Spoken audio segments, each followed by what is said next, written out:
It was the company's annual Thanksgiving dinner, and my fiancé's closest family friend, Julian, drunkenly slid a piece of paper across the table. "Cole, my man," he slurred. "Ava promised me years ago she'd have a baby for me." He tapped the paper. "Before you two get married, you need to sign this baby pact." I froze, looking over at Ava. She handed me a pen. "Julian's wasted. He's just bringing up some stupid joke from when we were kids." Her voice was light, dismissive. "Don't take it seriously, and don't give him a hard time.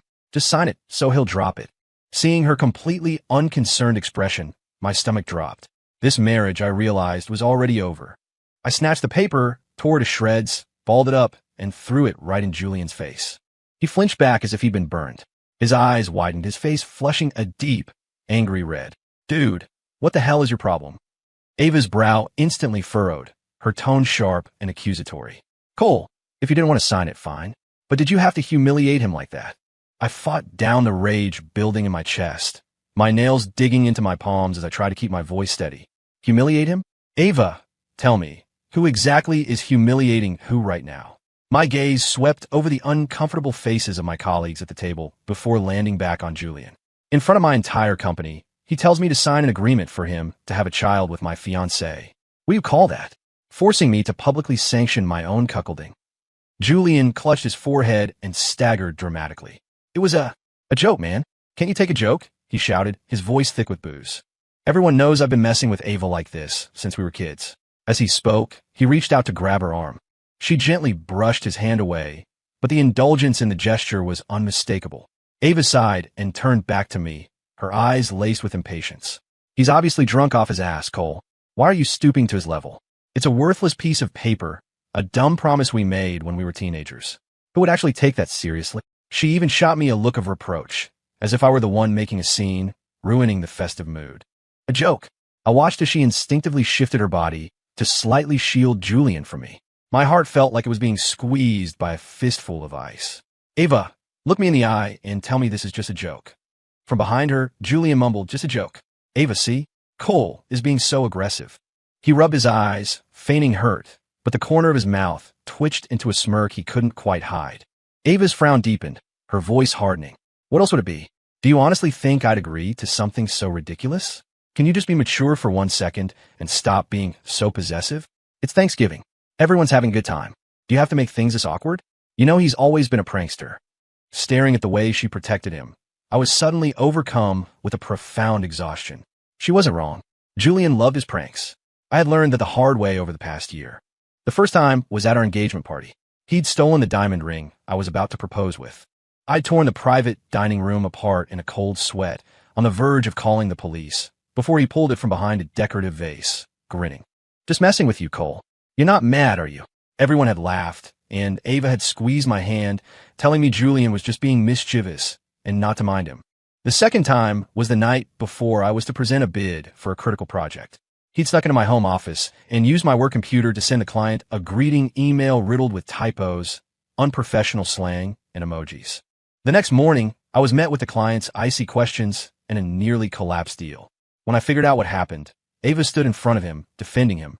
She said he was just trying to help me loosen up because I worked too hard. Then she blamed me for not having a password on my laptop.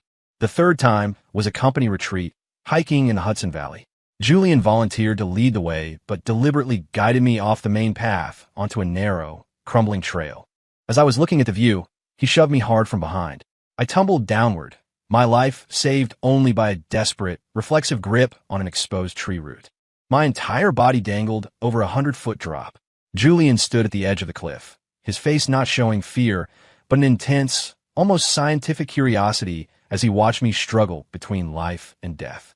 It was only when other colleagues caught up and screamed that he snapped out of it, rushing over with a terrified, tearful act. "Cole, I'm so sorry. I had no idea it was so dangerous here. I didn't do it on purpose." Back at the lodge, as Ava dabbed antiseptic on the scrapes on my arms, she'd sighed. "He's not brave, you know. He was probably just as scared as you were. He just doesn't have a filter. You're the adult here. Don't hold it against him. We just won't go to places like that again." She casually dismissed the moment that almost cost me my life as him just being thoughtless. These pranks had gotten progressively worse. And for Ava's sake, I had tolerated all of them.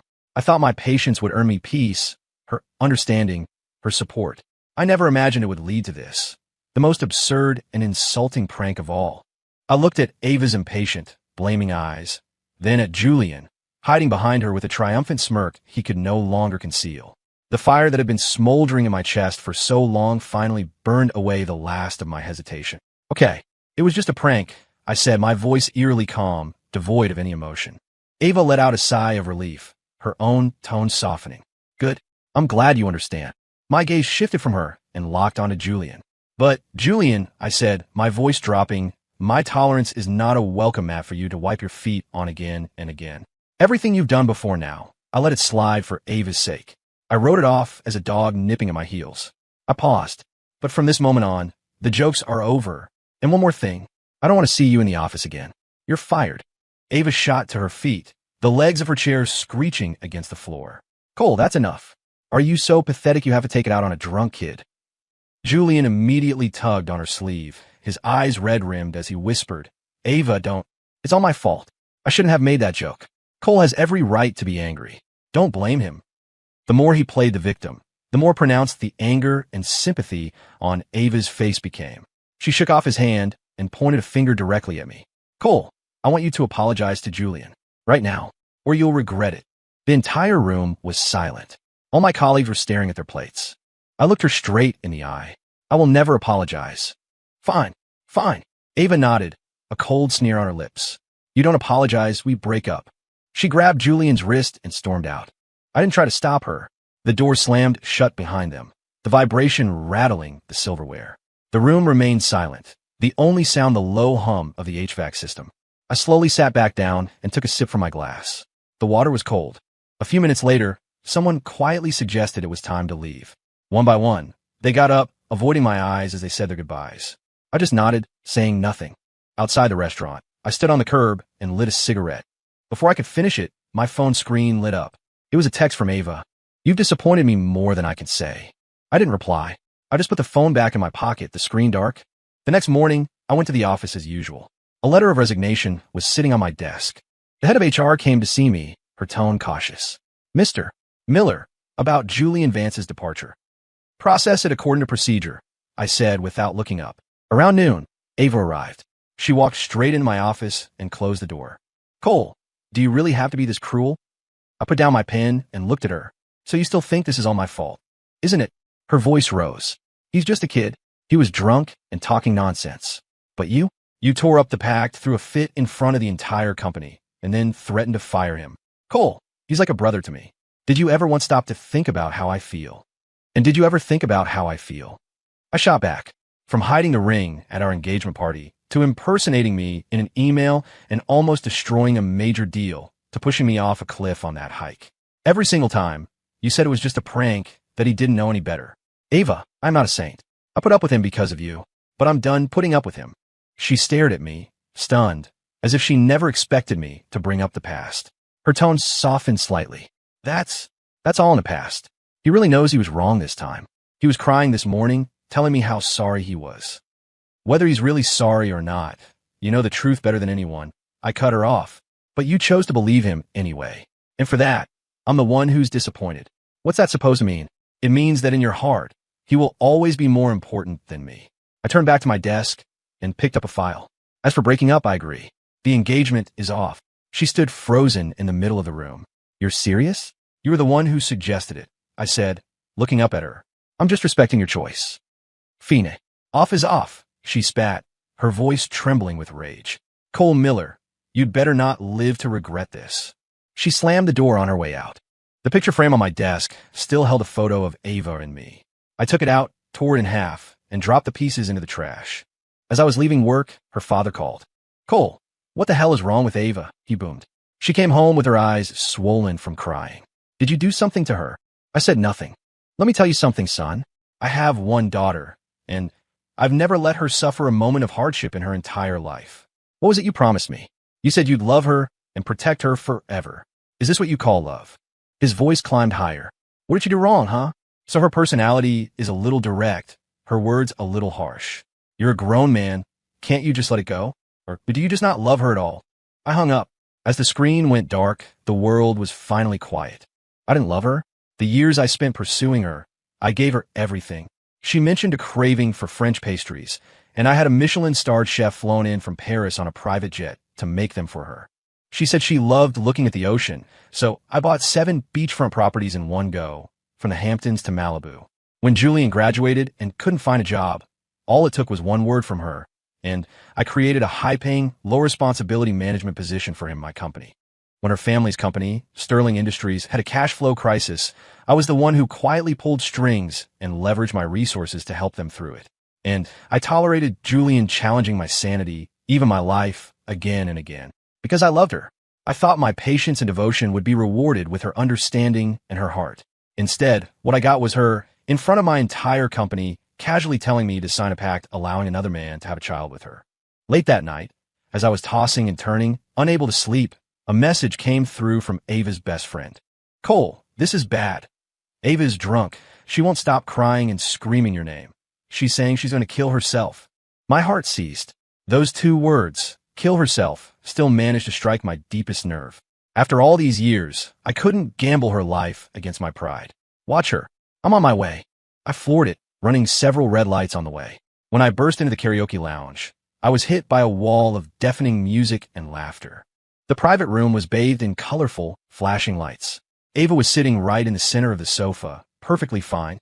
She was holding a microphone, a triumphant smile on her face. There wasn't the slightest hint of someone on the verge of suicide. Julian was next to her, his arm resting casually around her waist. Seeing me, Ava's friends first looked startled, then erupted in roaring laughter. "Ha ha, he actually came. Ava, you win. Damn, mister. Miller really is the ultimate romantic. Look at that speed. He must have run every red light in the city." Ava put down the microphone and stood up, smiling. She strutted toward me in her high heels, her eyes filled with victorious mockery. "Cole, seeing as you got here so fast," she said, her tone condescending, like she was granting me a favor. "I forgive you." Julian smirked and walked over, holding out a glass of red wine. His voice had that cloying, sickeningly familiar tone. "Come on, man. It was all just a misunderstanding. Drink this, and we'll call it even." He paused, a sly, ambiguous smile playing on his lips. "As for the baby thing, we can always talk about that after you 2 are married." I took the glass of wine, but I didn't drink it. Instead, I raised my hand and threw the entire contents of the glass into Julian's smug face. Splash! Not a single drop was wasted. The dark red liquid streamed down his shocked cheeks, staining the designer white shirt Ava had bought him. The laughter stopped. The room fell into a dead silence. Julian's expression twisted from shock to pure fury. "You son of a bitch. You think you're too good for my apology?" The mask was off. He grabbed a half-full wine bottle from the table and, without a moment's hesitation, swung it directly at my head. Crack! After the heavy, sickening thud, the bottle shattered. Warm blood gushed from my temple, blurring my vision. The force of the impact made my world go dark for a second. I staggered and collapsed to the floor. Shards of glass, wine, and blood covered the ground. The pain was so intense I could barely breathe, a loud ringing in my ears. Through my blurry vision, I saw a flicker of panic on Ava's face. She started to move toward me. "Cole, are you okay?" But Julian grabbed her arm. He held up the back of his hand, which had a tiny scratch from where he'd gripped the bottle too hard. His voice was urgent and full of theatrical panic. "Ava, he's faking it. A grown man isn't going to get knocked down by a little bottle tap. That's all wine on his face. There's no blood. He's just trying to get your sympathy." Ava stopped. She glanced at the insignificant scratch on Julian's hand, then back at me, lying on the floor. The flicker of panic in her eyes vanished, replaced by a cold, disgusted certainty. She believed him again. She looked down at me, her voice like ice. "Cole, you're getting more pathetic by the minute. Are you really stooping to faking an injury to get attention? It's disgusting." With that, she took Julian's arm, her tone instantly shifting to one of deep concern. "Julian, your hand is hurt. Come on, let's go to the hospital and get that looked at." They walked around me as if I were a pile of trash in their way. The door to the room opened and closed, sealing off the noise of the outside world. It also sealed off the fake laughter inside and the last pathetic shred of hope I had left. I lay there on the cold, sticky floor, the smell of wine and blood filling my senses. The spinning disco lights on the ceiling stabbed at my eyes. I don't know how long I was there before I managed to push myself up with one elbow, dragging my throbbing body to lean against the base of the sofa. Every movement sent a fresh wave of dizziness through me. My hands shaking, I pulled out my slick, bloody phone. The screen was smeared and blurry. I opened my contacts to a number I rarely used, but one I knew was absolutely loyal. Using the last of my strength, I typed out a message, one word at a time. Whatever it takes. I want Sterling Industries bankrupt in 3 days. Ava, don't go home, Julian said after a nurse had cleaned and bandaged the tiny scratch on his hand. He took her hand, his voice laced with its usual manipulative charm. It's been so long since we've had a sleepover. We could just talk like when we were kids. Ava hesitated, her mind clouded by alcohol and exhaustion. She looked into Julian's pleading eyes and finally nodded. Okay, just to talk. He grinned, hailing a cab and giving the driver the name of a 5-star hotel. The suite was spacious and opulent. Julian thoughtfully poured her a glass of water and sat beside her, reminiscing about their childhood. But Ava was distracted. The image of the blood running down Cole's face and the cold, empty look in his eyes as he last looked at her kept flashing in her mind. A sudden, inexplicable panic began to grip her. Ava, you're tired. You should get some rest. Julian's voice cut through her thoughts. He leaned closer, his fingers gently brushing her cheek. She instinctively turned her head away. Julian, stop. But he took that as his cue, pushing her down onto the plush, king-size bed. He pressed his body against hers, his alcohol-laced breath hot against her neck. Ava, I'm so in love with you. I always have been. Julian, what are you doing? Ava was suddenly wide awake, shoving desperately against his weight, her voice sharp with fear. Get off me. I'm practically your sister. He paused for a second, then chuckled, his hands moving to tear at the hem of her dress. Practically a sister, not a real one. Ava, you know how I feel about you. No, stop. You can't do this, she cried, struggling violently. A primal fear seized her heart. This wasn't the mischievous boy she knew. The raw lust in his eyes was terrifyingly foreign. Why not? Julian stopped, propping himself up to look down at her, his expression hardening with an unnerving possessiveness. That asshole Cole already dumped you. You saw how he treated you tonight. He doesn't give a damn about you. Only I do. I've always been here for you. I'd do anything for you. His voice softened again, becoming seductive as his fingers gently stroked her hair. Ava, let me take care of you, okay? I'll treat you 1,000 times better than he ever did. You know I will. Besides, he whispered, you did promise you'd have a baby for me one day. Ava's struggles weakened. Julian's words were the final pinprick that deflated the last of her resistance. She closed her eyes, her body going rigid as she finally gave up the fight. Like a soulless marionette, she lay there as the man above her stripped away her final defenses. The next morning, the shrill ring of her phone jolted Ava from a shallow, tormented sleep. Her body ached all over. She opened her eyes to see Julian sleeping beside her. The sordid memories of the previous night flooded back, making her stomach churn. She grabbed her phone. It was her father.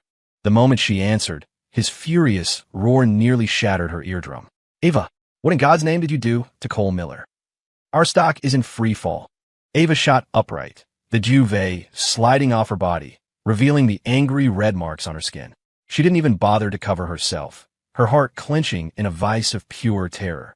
On the other end of the line, her father's voice trembled with absolute rage, his words tumbling out in a frantic torrent. Miller Corp just sent official notice. They're terminating every single contract with us. All joint projects are dead. They're pulling all their funding. We're finished. You're about to drive this family into bankruptcy. Tell me, what the hell did you do last night? Every word was a hammer blow to Ava's chest. She sat frozen, motionless, forgetting even to breathe. Her eyes were wide with shock, disbelief, and a rapidly spreading, all-consuming panic. Just then, Julian woke up. He groggily reached over to pull Ava into another embrace, but she shoved him away, her voice raspy as she repeated the devastating news from her father. After hearing it all, Julian just laughed. Ava, this is obviously just his way of getting you back, he said dismissively. He's so in love with you. You think he'd actually let Sterling Industries go bankrupt? It's all for show. His words made Ava pause. She remembered 5 years ago, when Cole was trying to win her over, he'd booked an entire revolving restaurant for her birthday.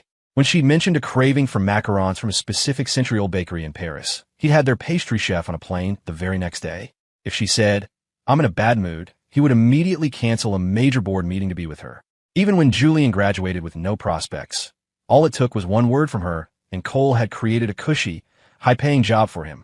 These memories calmed her down. She went into the bathroom and looked at herself in the mirror.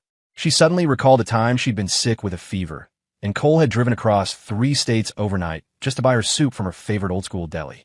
He'd been caught in a thunderstorm on the way back and was soaked to the bone, but he had shielded the container of soup in his jacket, and not a drop had spilled. And then there was last year's company Christmas party, when she'd twisted her ankle in her high heels. In front of everyone, Cole had immediately knelt down to gently examine her foot, completely oblivious to the dozens of eyes on him. The raw concern in his eyes then couldn't have been an act. Her confidence restored, Ava got meticulously dressed and, with Julian in tow, headed for Miller Corp headquarters. The moment she walked through the lobby doors, she put on the air of the future Mrs. Miller, demanding to see Cole. The receptionist maintained a polite, professional smile, but she didn't offer the usual deferential greeting. She simply, calmly, escorted them to a waiting room. Sitting in the spacious, sterile room, Ava was initially self-assured. She assumed that, like always, Cole would appear within minutes of her arrival, no matter how angry he was. But the minutes ticked by. The only person who came in was the receptionist to refill their water glasses. A knot of anxiety began to form in Ava's stomach.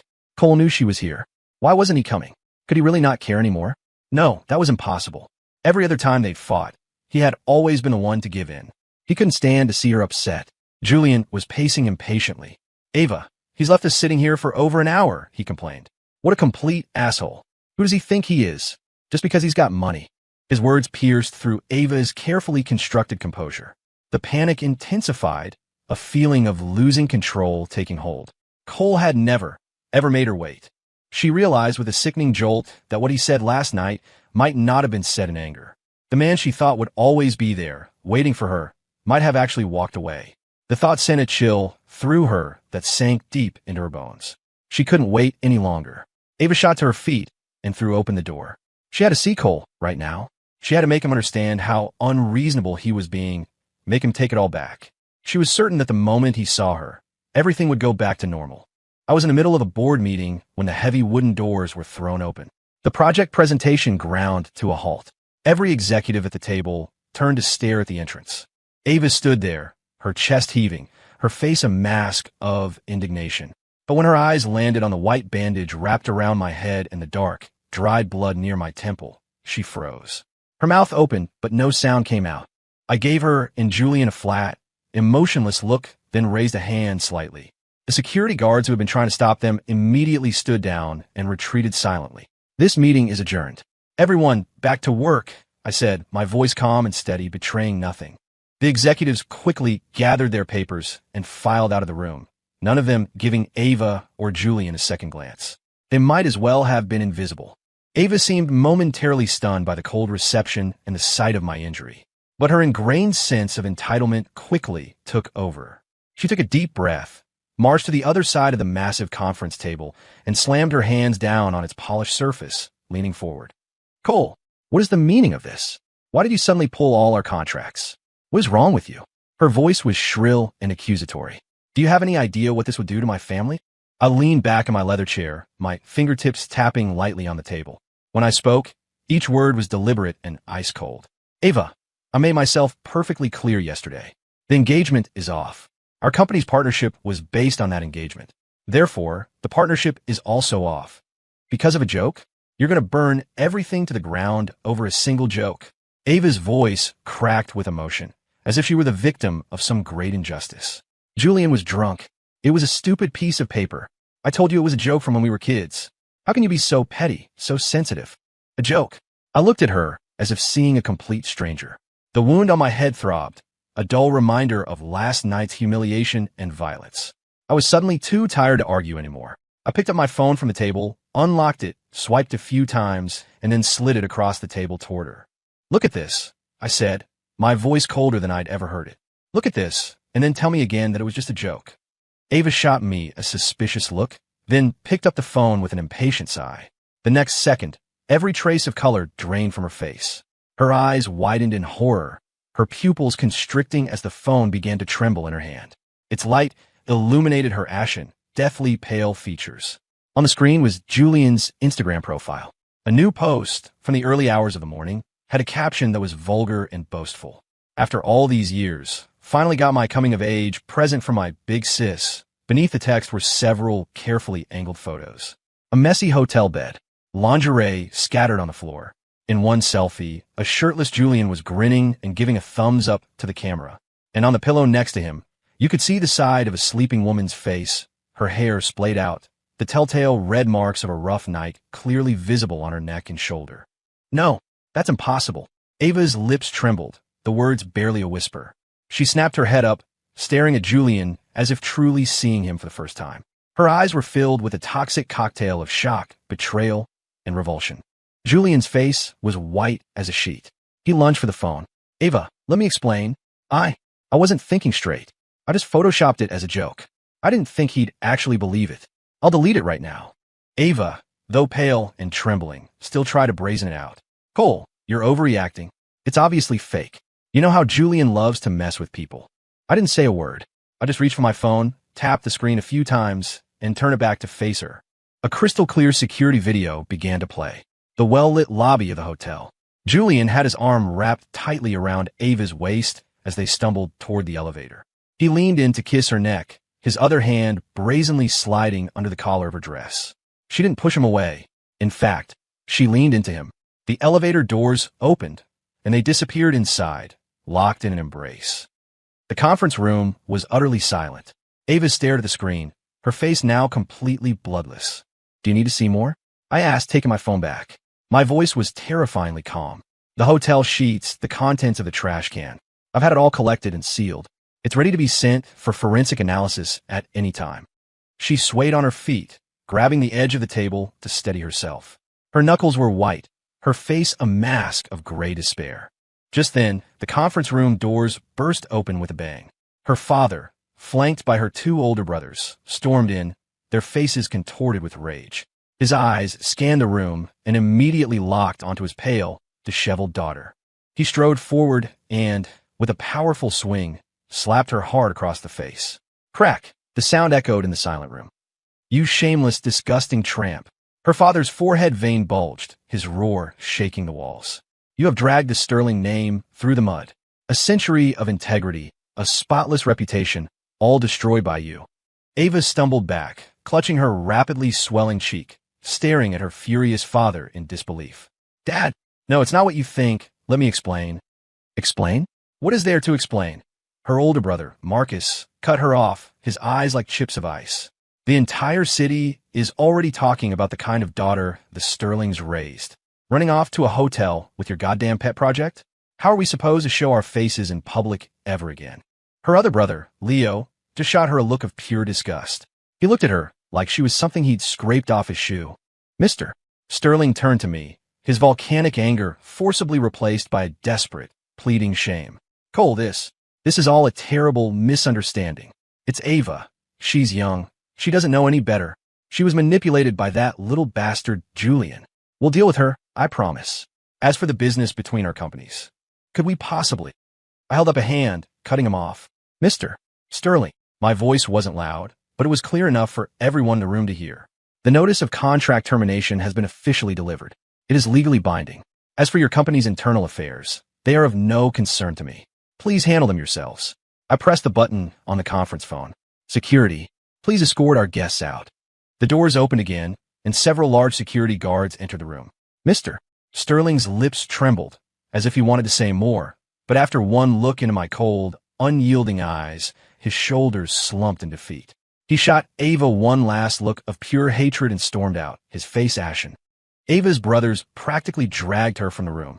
As they passed me, she looked up, her eyes a swirling mess of desperation, pleading, and the first flickering embers of regret. I looked down at the file on the table, treating her as if she were nothing more than air. That evening, as my Maybach was pulling into the underground garage of my estate, a figure darted out in front of the car. It was Ava.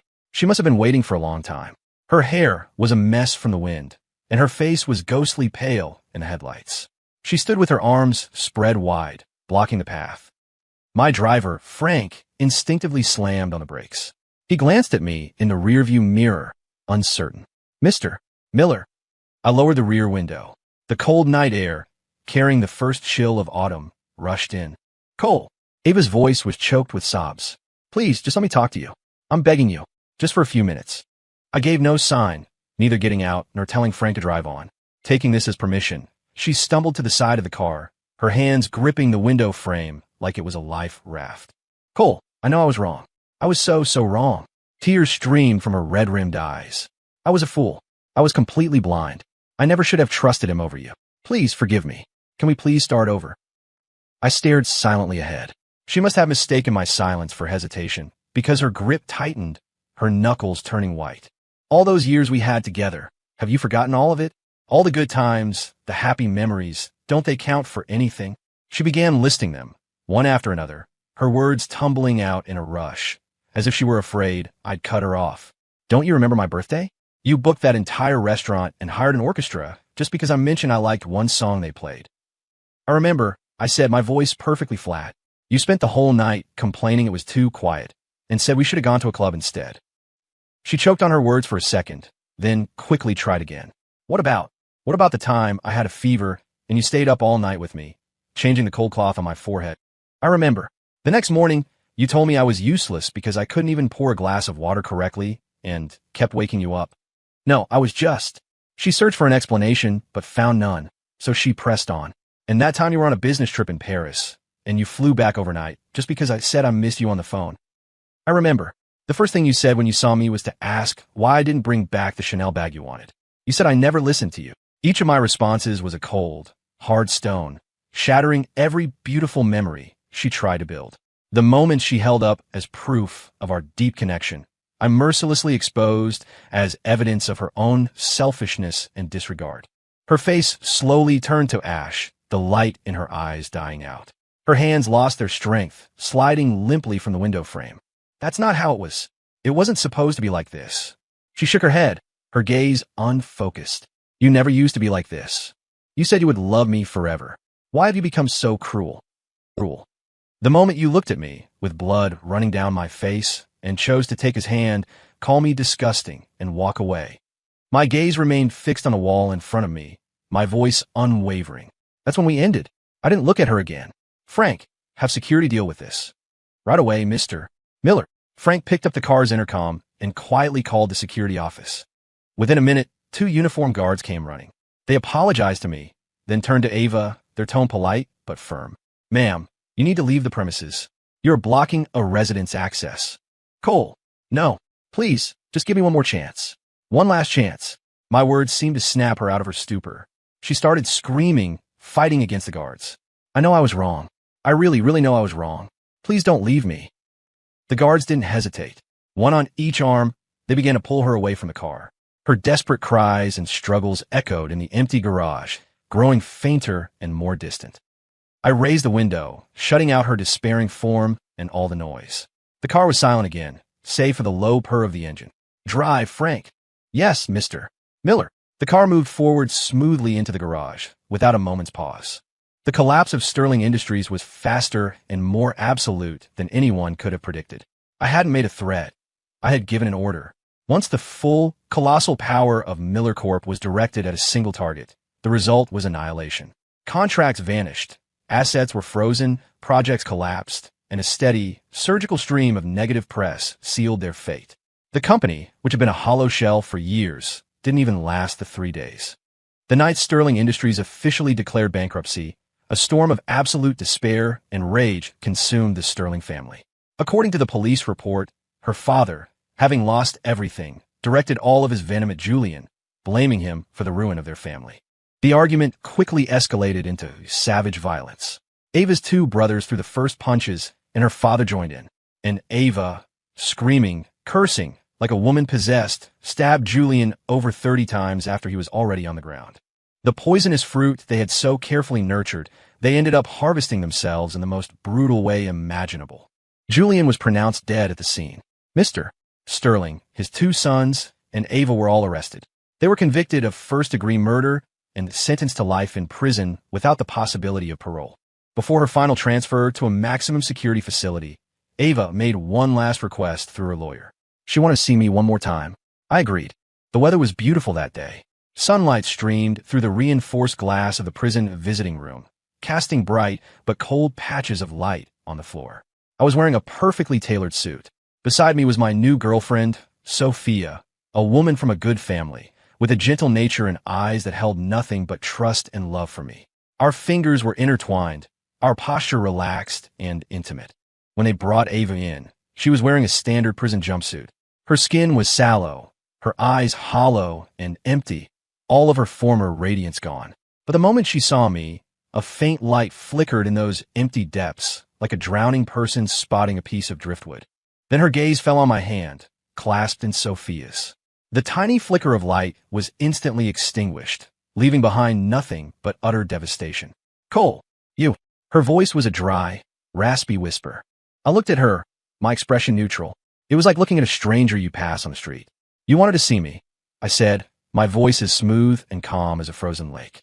"What did you want to say?" Ava's lips trembled, and tears immediately welled in her eyes, a mixture of despair and regret. "Why? How could you move on so fast?" "Miss Sterling, please watch your tone," I said coldly. "We are no longer together. My personal life is not your concern." "No, Cole, I regret it. I was wrong. I was so wrong." She lunged forward, but the guards behind her held her fast. She struggled against them, her voice rising to a frantic scream. "I was an idiot. I was blind. I never should have believed Julian. I never should have treated you that way." Her wild eyes darted to Sophia, and her expression twisted with jealousy and a mad hatred. Sophia, startled by her venom, instinctively shrank behind me. I gently squeezed her hand to reassure her. That small, tender gesture seemed to break something in Ava. "It's because of her, isn't it? You won't forgive me because you found her. You bitch. You stole my man," she shrieked, her words turning into vile curses. "She has nothing to do with this," I said. "Ava, the reason we are where we are today is because of the choices you made. I simply accepted the outcome." I looked at her one last time. "You asked for a meeting? I came. Now we're done." I lifted my wrist and glanced at my watch, as if I were running late for a minor appointment. "My time is up." I gave a slight nod to the guards, then turned back to Ava and delivered my final farewell. "Goodbye." Then, with my arm around Sophia's shoulders, I turned and walked away without a second thought. Behind me, I could hear Ava's completely broken, soul-shattering screams and curses, filled with bottomless despair. But the sound was soon cut off by the heavy, closing door, until it was nothing more than a muffled echo. The sun shone down on Sophia and me, warm and bright. The shadows of the past, along with the wretched people and events they contained, were finally and completely buried.